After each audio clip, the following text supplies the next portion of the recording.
Hey guys, so we just had the YCS and we got a good sense of what the top decks are, and as usual, I wanted to bring this tier list based on Dueling Book data. Now as a reminder, this list is based purely on what's happening on Dueling Book only, so sometimes it may not match the tier list you'd expect based on real life events.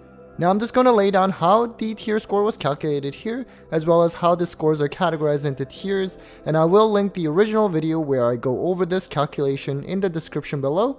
Not going to go over them anymore so that I don't become repetitive, so you can just pause and read if you want to, or check out that original video to understand it better. Now relying on YGOScope for the DB data isn't perfect. Firstly, one of the most played decks right now is Eldritch Cybers, and on YGOScope it doesn't accurately capture this deck because a lot of times it will still be categorized as just Eldritch, and other times it may be categorized as something like Eldritch Brave Hero. So for the purpose of this video, I'm going to be using the values from Eldritch on YGOScope, which will technically include numbers from the Stun Eldritch variants as well. Next is Phantom Knight, where YGOScope will categorize this deck as Burning Abyss or Burning Abyss Hero. So when I'm using these values for Phantom Knight, we are technically also including some numbers from the pure control Burning Abyss decks, although likely not many. Lastly, pile decks are really popular right now, and YGOScope also won't be able to categorize this well.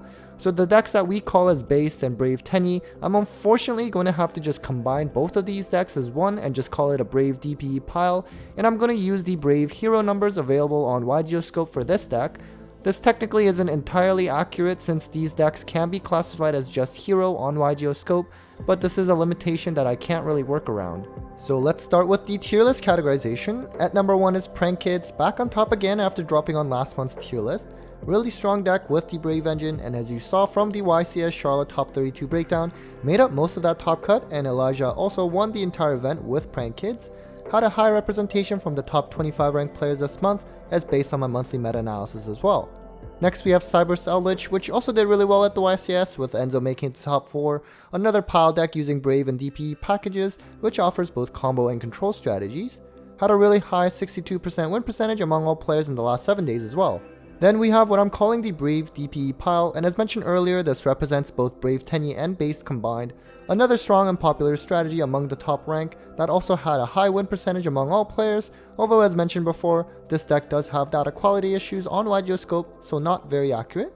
And then we have Fluanderies, which has dropped a bit in this tier list standing compared to last time.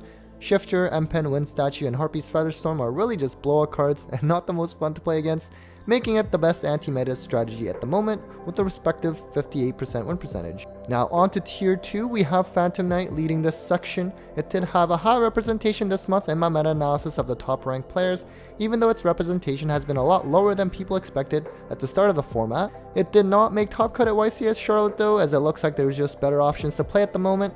And then we have Dragon Link, which some could argue is also tier 1 as well. Just always going to be a strong deck since Konami loves dragons, and it also took up one top cut spot at YCS Charlotte as well. Next we have Sword Soul, which is interesting that it fell off because the more popular worm choice is now the Brave Tenyi pile.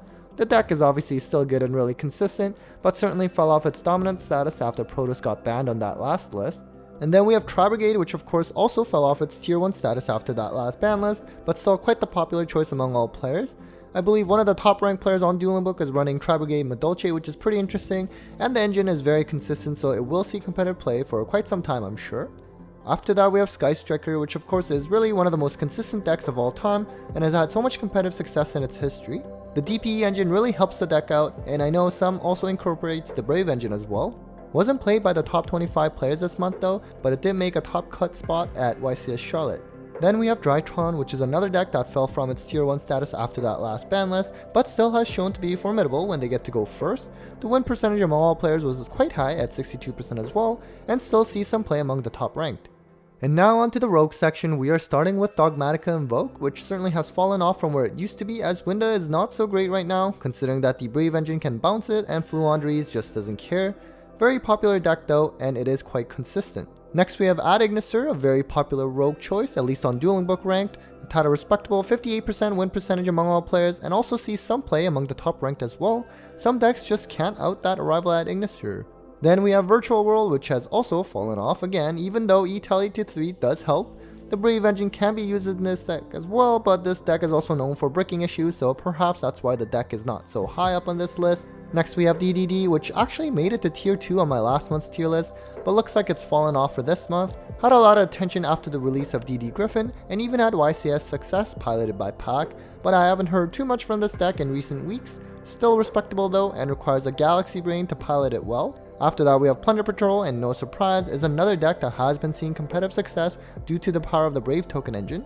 The deck has a really cool gimmick in equipping themselves to pirate ships though, and it's a really fun rogue choice. Then we have the good old reliable Salamangreat, which is typically a really popular choice among all players, especially new players. Really consistent and grindy, but sadly, until it gets Gazelle back to 3, don't think it will reach tier 1 status again anytime soon. Surprisingly, we have Dinos on the far end of the rogue section at this time around, with a pretty low win percentage. UCT is super strong and doesn't care about that Scythe log, but the deck can have consistency issues now that Misk is at 1. And to wrap up the rogue section is Altergeist, which is another good old reliable deck that's been around the game for a while now.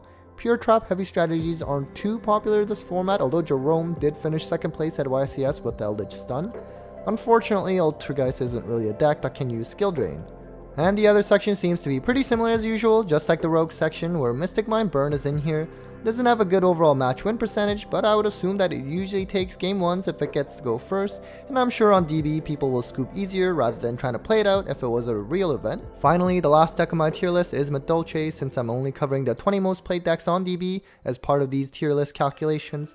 Madolche is a pretty cool deck since it has grind game because of their in-archetype spells and traps that require resources or help negate cards, but it can also really OTK you fast. Sadly, it doesn't get played much among all players, so it doesn't make too high on this tier list.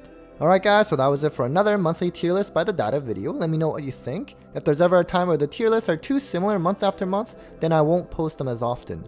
As usual, I also want to thank my patrons for their support, and also want to welcome my newest patron, Bearlord771. Thanks again everyone, means a lot. Take care guys.